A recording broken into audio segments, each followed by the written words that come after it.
Musicians aren't the only ones who hit the road and go on tour. Sometimes their fans hop on a bus to try to meet their favorite artists. Our reporter Aaron Clark has a story of one Bronx family who did just that for the Jackson 5 40 years ago. It was 1973 and the Jacksons were hot. When I had you to myself, I didn't want you around. 13-year-old Colette Lucky was their biggest fan. She used to have posters everywhere, on her walls, on her ceilings. She had so many posters on her mirrors that she could hardly see her own reflection. After attending a concert, Colette began to miss her teen idols, so much so that it made her depressed. That's when Mom, Sidonia, had an idea. She looks at my sister and says, well, why don't we go and see them? Let's go to California and find them.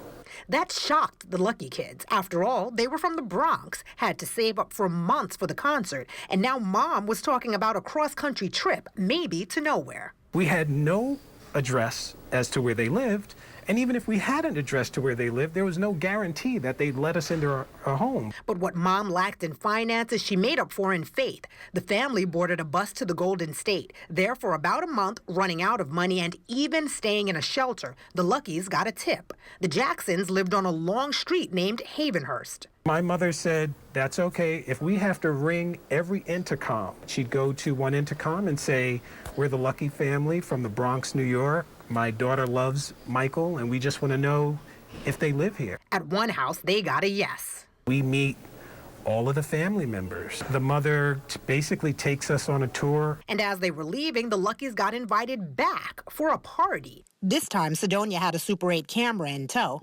Red Fox was there. Eddie Kendricks from The Temptations was there. It was an experience the Luckies never forgot, but more importantly, taught them. If you wanted to experience the impossible, you have to live with uncertainty. You have to live with risk. A lesson that Sloan has carried through life and shares in his book about the trip, one he hopes will inspire others to greatness. Aaron Clark, New York 1.